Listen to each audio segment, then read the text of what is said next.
सौगंध मुझे इस मिट्टी की, मैं देश नहीं मिटने दूंगा, मैं देश नहीं मिटने दूंगा, मैं देश नहीं झुकने दूंगा।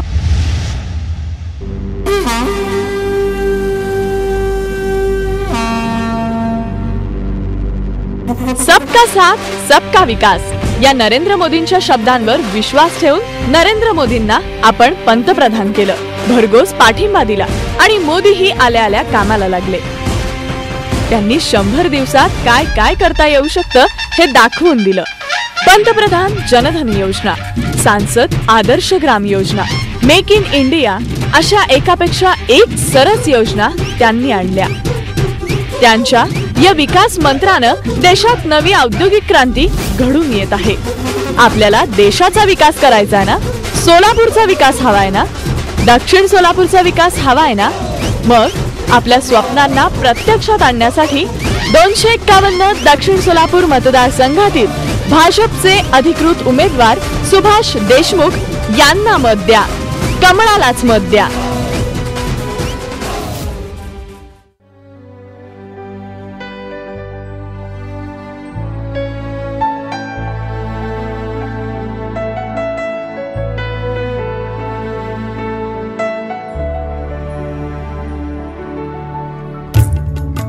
सोलापूर तसं मूळचं गिरणगाव, पण जवळपास सगळ्याच गिरण्या बंद पडल्यानं बेकारी बेसुमार वाढली।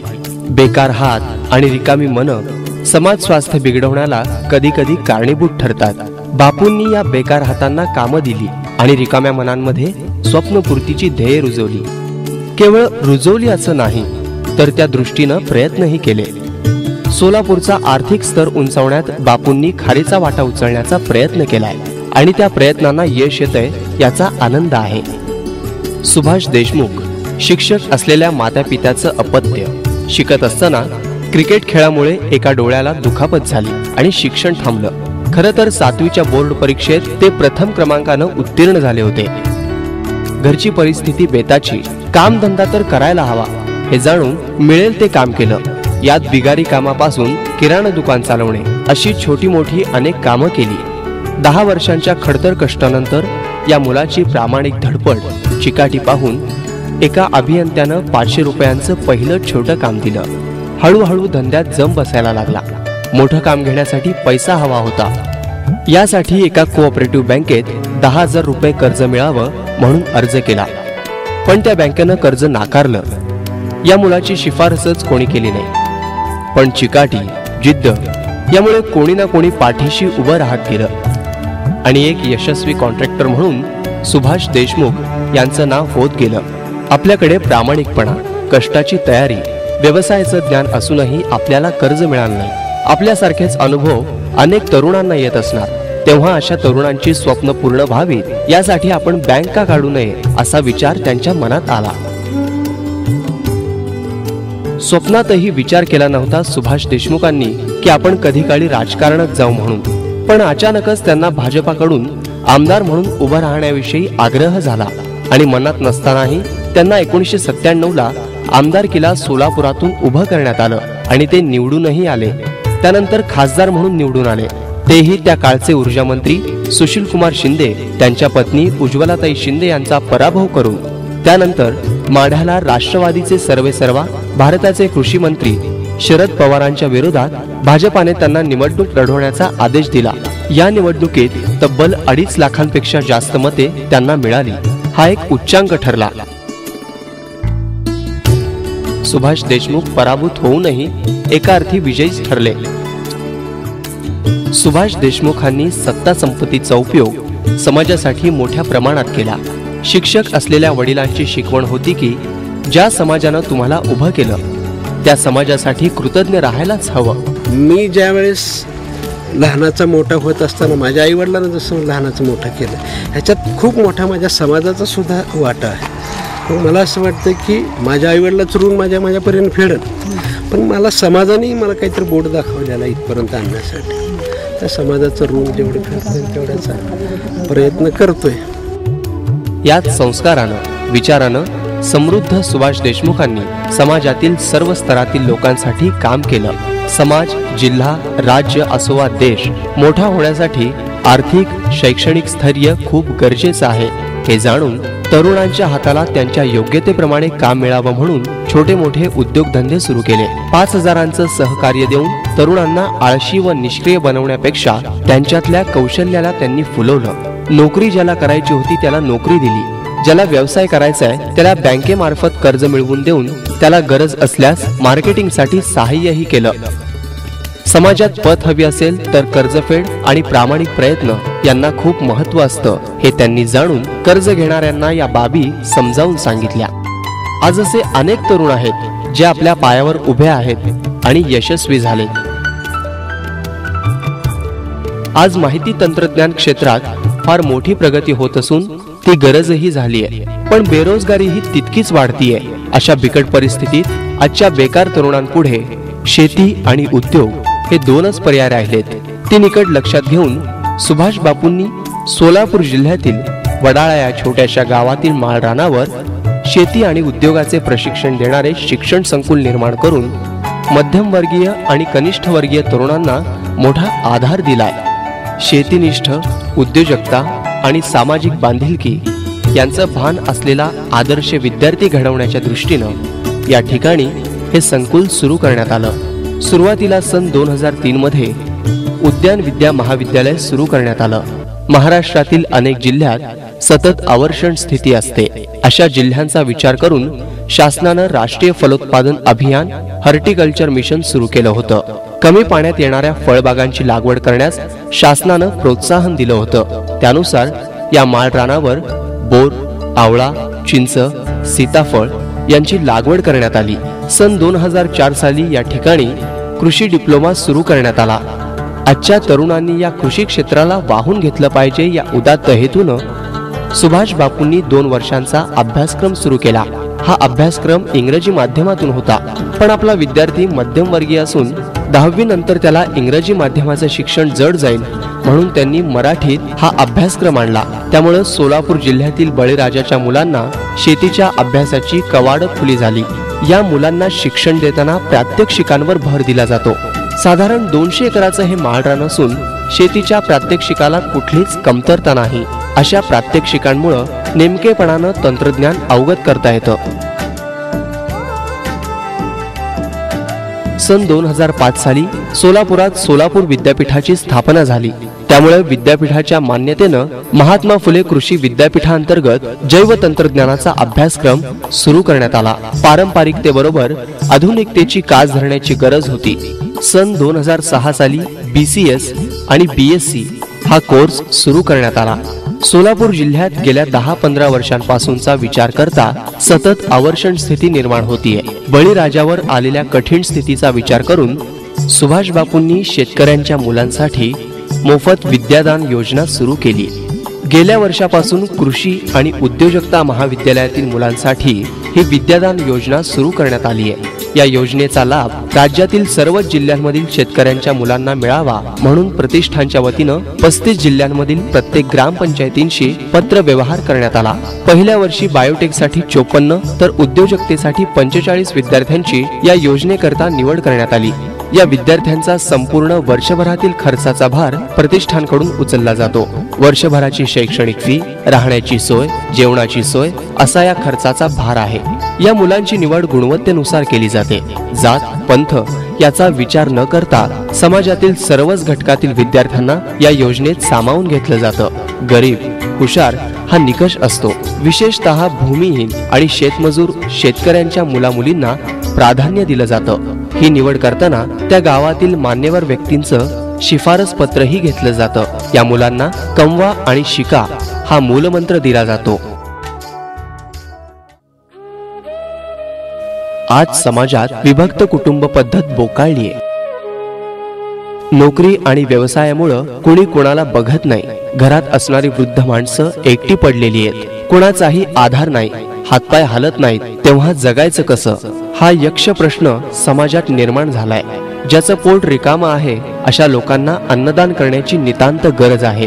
ही निकड लक्षात घेऊन गरीब आणि निराधारांसाठी अन्नदान करण्याचा उपक्रम हाती घेतला. 8 मार्च 2013ला जागतिक महिला दिनाचा औचित्य साधून शुभारंभ झाला.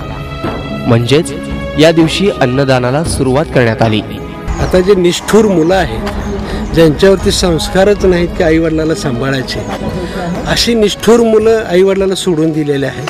अशा निराधार आईवडिलांना आम्ही 2 वेळचं जेवण द्यायला लागलेलं. एक सामाजिक बांधिलकी आहे. सोलापूरच्या विविध भागातील 170 निराधारांना मोफत जेवणाची सोय करण्यात आली. विजापूर रस्त्यावरील निर्मिती विहारात जागा घेण्यात आली असून तिथे जेवण तयार केलं जातं. जेवणाची तयारी करण्यासाठी 8 महिला दररोज परिश्रम घेतात. डबे पोहोचवण्यासाठी 2 रिक्षा भाड्याने घेतल्या असून त्यातून दुपारी 12 पर्यंत म्हणजेच भुकेच्या वेळेला सर्व लाभार्थ्यांना डबे पोहोच केले जातात. दररोजच्या जेवणात कुठले पदार्थ बनवले जातात याचं रजिस्टर ठेवलं जातं. सुरुवातीला कोणाचीही मदत नव्हती. तेव्हा बापूंनी मित्रांच्या समवेत खर्चाचा भार उचलून ही सेवा सुरू केली. पुढे 6 महिन्यानंतर या सेवेचा प्रसार होऊ लागल्यानंतर दानशूर मंडळींनी मदतीचा हात देण्यास सुरुवात केली. या अन्नदान सेवेत भेदभाव अथवा कंजूसपणा अजिबात केला जात नाही. बापूंच्या दूरदृष्टीमुळे अनेक उद्योगधंदे सुरू झाले. आर्थिकदृष्ट्या दुर्बल असणाऱ्या अनेक लोकांशी संपर्क येत गेला. त्यातून लग्नासाठी कर्ज घेणाऱ्यांची संख्या लक्षणीय आहे हे जाणवलं. याशिवाय खेडोपाडी फिरताना प्रकर्षानं जाणवलं की सावकाराच्या कचाट्यात सापडलेला सर्वसामान्य माणूस लग्नाचं कर्ज फेडता फेडता हतबल होतोय. कर्ज काढून सोनं नाणं विकून, शेत जमीन, घर विकून, गहाण टाकून विवाह सोहळा संपन्न केला जातो. असा विवाह सोहळा करण्यापेक्षा वेळ, पैसा, श्रम वाचवण्यासाठी या महागाईच्या दिवसात सामुदायिक विवाह सोहळा हा उत्तम पर्याय होऊ शकतो. हे जाणून सुभाष देशमुखांनी 2006 साली सर्वधर्मीय मोफत सामुदायिक विवाह सोहळ्याचं आयोजन केलं. मी ज्या कुटुंबातून आलेलो फार मोठा श्रीमंत नाही, पण मला उभा राहत असताना पैशाची गरज, त्यावेळेसची माझी गरज भले 10,000ची असेल, पण 10,000 घेत असताना जो त्रास झालेला तो त्रास सामान्याला होऊ नये, इतरांना होऊ नये म्हणून माझ्या परीने प्रयत्न करतो. शेतकऱ्यांच्या आत्महत्या का व्हायला लागल्या तर मुलामुलीची लग्न आहे, मग ती लग्न व्हावीत. या शेतकऱ्यांच्या आत्महत्या जेवढं आपल्या कमी करता येईल त्याच्यातलं करण्याचं आपण सामाजिक काम करतोय, म्हणजे सामुदायिक विवाहाचं काम. या विवाह सोहळ्यात आतापर्यंत 1800 पेक्षा जास्त वधूवरांचे विवाह झाले आहेत. या विवाह सोहळ्यातील वधूवरांना सुभाष देशमुख लेक आणि जावई मानतात. अशा 72 जावयांना व्यवसायासाठी कर्ज उपलब्ध करून दिलंय. जावयांना, लेकींना त्यांच्या गुणवत्तेप्रमाणे नोकरी दिली. भव्य मांडव, देखणी सजावट आणि किमान 1 लाख लोकांच्या उपस्थितीत अक्षता सोहळा साजरा होतो. या विवाह सोहळ्यात उभ्या महाराष्ट्रातून नव्हे तर कर्नाटक, आंध्र प्रदेशातूनही वधूवर आणि वऱ्हाडी येतात. या विवाह सोहळ्यात सहभागी होणाऱ्या वधूवरांकडच्या वऱ्हाडी मंडळींवर ठराविक उपस्थितीचं बंधन नसतं. त्यांना हवे तेवढे वऱ्हाडी ते घेऊन येऊ शकतात. या सगळ्या वऱ्हाडींना सुग्रास आणि तृप्तीची ढेकर यावी असं भोजन दिलं जातं. या लग्न सोहळ्याला लाखभर लोक तरी उपस्थित असतातच. वधूवरांना संसारोपयोगी साहित्य, वधूला हळदीची साडी, लग्नाचा शालू, मणी, मंगळसूत्र, जोडवी, वराला सफारी, हळदीचा ड्रेस आदी साहित्य दिलं जातं. वधूच्या हातावर मेहंदी, वधूचा मेकअप, हार, तुरे, मुंडावळ्या हा सगळा जामानिमा असतो. त्या त्या धर्मानुसार लग्न लावणारे पुरोहित, पंडित, मुल्ला, भंतेजी लग्न लावण्यासाठी बोलावले जातात. वधूवरांना समुपदेशन करण्यासाठी समाजातील मान्यवर, विचारवंत, डॉक्टर आदींना आमंत्रित केलं जातं. समाजातील ज्येष्ठ श्रेष्ठ मंडळी या लग्न समारंभाला आवर्जून उपस्थित राहून सुभाष देशमुखांच्या या लेकी आणि जावयांना शुभाशीर्वाद देतात. या जोडप्यांना पहिली मुलगी झाली तर तिच्या नावाने 5,000 रुपये 18 वर्षांसाठी मुदत ठेवीत जमा केले जातात. आतापर्यंत अशा 85 मुलींच्या नावे शुभमंगल योजनेच्या माध्यमातून प्रत्येकी 5,000 रुपये बँकेत डिपॉझिट केले आहेत. जो वाचतो तोच वाचतो. खऱ्या अर्थानं जगायचं असेल तर तुम्हाला वचनासारखा दुसरा मार्ग नाही.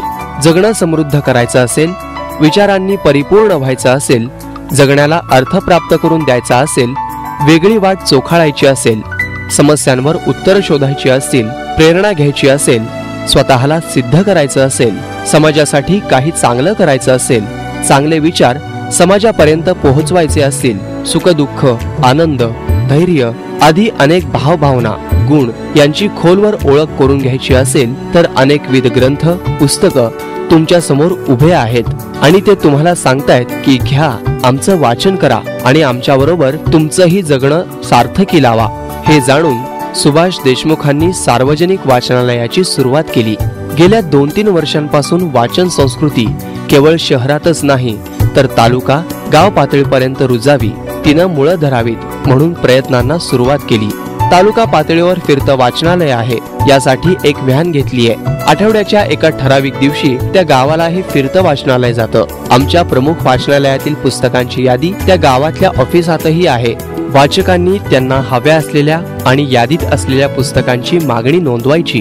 त्यानंतर पुढच्या आठवड्यात इतर पुस्तकांबरोबर मागणी केलेली पुस्तकंही नेली जातात. हवी ती आणि नोंद केलेली पुस्तकं घेऊन स्वतः जवळची गेल्या आठवड्यात घेतलेली पुस्तकं वाचकानं परत करायची. अशा प्रकारे जिल्ह्यातील 11 तालुक्यांमध्ये हे फिरतं वाचनालय कार्यरत आहे. प्रत्येक गावात आठवड्यातून एक दिवस हे वाचनालय जातं.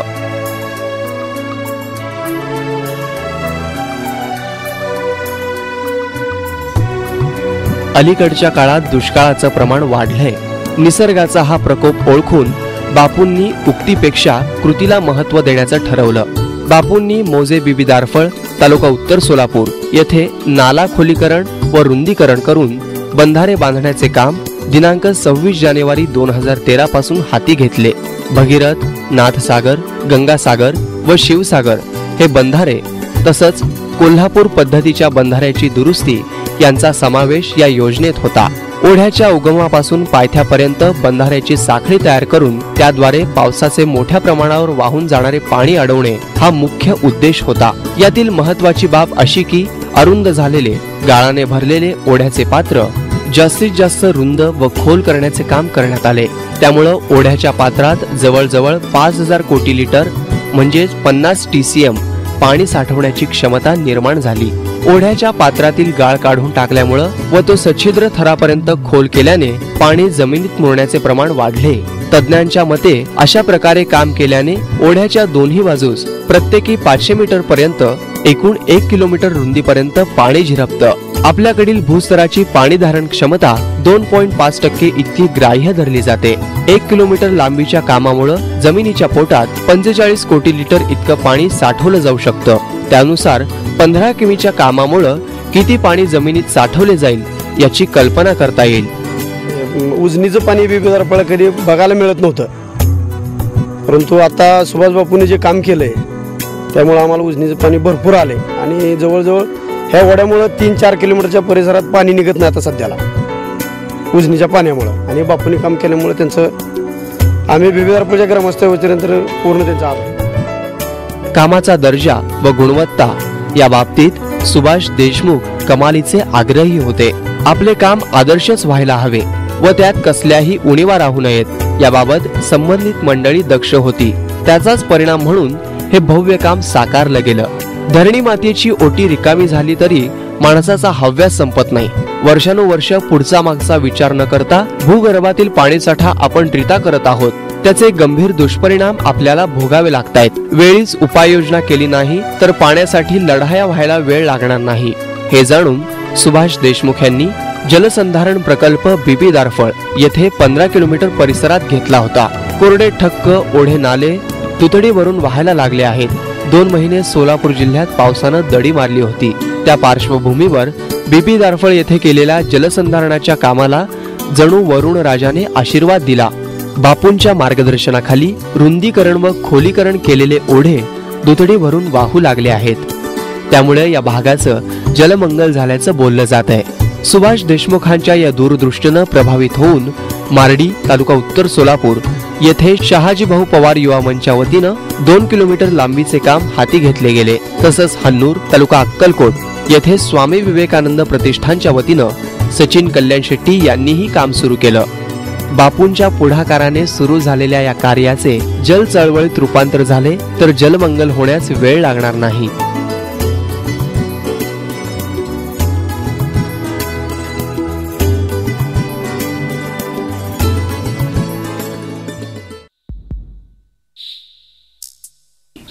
सर्वसामान्य दारिद्र्य रेषेखालील माणूस रोजीरोटी मिळवण्यासाठी दिवस रात्र कष्ट उपसतोय. जीवनावश्यक गरजाही भागणं त्यांच्यासाठी मुश्किलीचं होतंय. त्यातून घरात खाणारी तोंड जास्त असतील तर मग विचारायलाच नको. या सगळ्यातून जर घरचा करता किंवा घरातली कोणी मंडळी आजार पडली तर औषध पाण्यासाठी पैसा आणायचा कुठून? मग एकतर सावकाराकडून कर्ज घेणं वा आजार अंगावर काढणं याशिवाय दुसरा मार्ग त्यांच्या समोर नसतो. खरं तर शरीर स्वस्थ आरोग्य संपन्न असेल तर मनही प्रसन्न राहतं. कामं वेगानं होतात, उत्तम होतात. नोकरीच्या कामाच्या ठिकाणी चांगले परिणाम दिसून येतात. गरीबाकडे हा विचार असला नसला तरी दवाखान्याचा आजकालचा खर्च परवडणारा नाही. त्यातून काही तपासण्या कराव्या लागल्या तर मग विचारायलाच नको. या सगळ्याचा विचार करून सुभाष देशमुखांनी हॉस्पिटलची उभारणी करण्याचं ठरवलं आणि सोलापुरातल्या नीलम नगरात हॉस्पिटलची निर्मिती झाली. गरीब यंत्रमाग विडी कामगार यांची संख्या जास्त असलेलं जीवक हॉस्पिटल त्यांना वरदान ठरलं. तज्ञ डॉक्टर्स, अद्ययावत वैद्यकीय उपकरणं आणि अत्यंत माफक दरात इथं वैद्यकीय सेवा दिली जाते. सर्व प्रकारच्या शस्त्रक्रिया, सर्व रोगांचं निदान व उपचार, वैद्यकीय विविध रोगनिदान शिबिर, रक्तदान शिबिर व मोफत उपचार असे अनेक उपक्रम राबवले जातात. याच विविध संस्थांच्या माध्यमातूनही रक्तदान शिबिराचं आयोजन करण्यात येतं. एकंदर आतापर्यंतचा नुसत्या रक्तदान शिबिराचा आढावा घेतला तर जवळपास 50,000 बाटल्या रक्त या शिबिरांमधून विविध रक्तपेढ्यांना जमा करण्यात आलाय. या भागातीलच नव्हे तर सोलापूर जिल्ह्यातील विविध भागातून रुग्ण या हॉस्पिटलची सेवा घेत आहेत. याशिवाय देहदानासारखी चळवळ उभी करून समाजात जागृती केली आहे.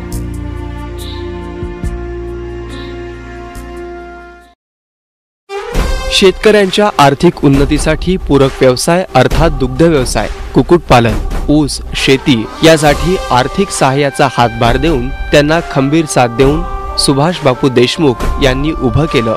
सध्याच्या बेकारीच्या काळात बेरोजगारांना व्यवसायासाठी अर्थसहाय्य करून त्यांना स्वतःच्या पायावर उभं राहण्यासाठी पाठबळ बापूंनी दिलं. आर्थिक समस्यांमुळे त्रस्त असणारे शेतकरी, शेतमजूर आणि हजारो गोरगरीब कुटुंबात सामुदायिक विवाह सोहळ्याद्वारे मुलामुलींचे शुभमंगल घडवून त्यांच्या भावी आयुष्याची वाटचाल बापूंनी आनंदमय केली. सामाजिक बांधिलकीच्या जाणीवेतून शैक्षणिक, सांस्कृतिक, सामाजिक उपक्रमाद्वारे सतत जनतेचे हित बापूंनी पाहिले. चल शंख उठा, चल ढोल बजा, चल शंख उठा, चल ढोल बजा, चल शंख उठा, चल ढोल बजा, चल गला खोल ये गाना गा. सब खुशियां मनाने वाले हैं, अच्छे दिन आने वाले हैं. सब खुशियां मनाने वाले हैं, अच्छे दिन आने वाले हैं.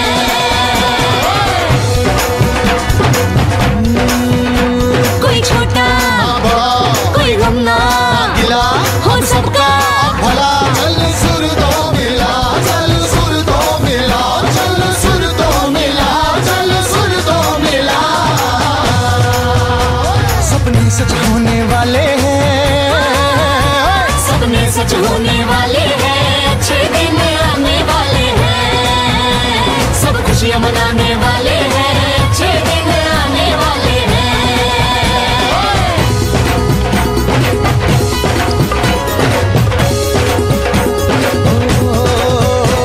अब जीती है प्रजा, अब आएगा मजा, अब कस ले कमर और लहरा ले ध्वजा, लहरा ले ध्वजा, लहरा ले ध्वजा, लहरा ले ध्वजा, ओ लहरा ले ध्वजा.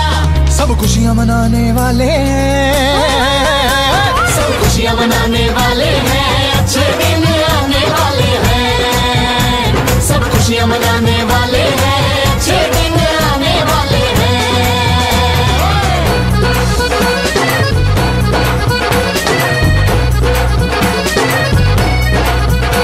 अब प्रेम बढ़ेगा, बढ़ेगी प्रीत, अरे हुई है देखो जनता की जीत. ओ अब प्रेम बढ़ेगा, बढ़ेगी प्रीत, अरे हुई है देखो जनता की जीत. आए विजय गीत, ये है जनता की जीत. आए विजय गीत, ये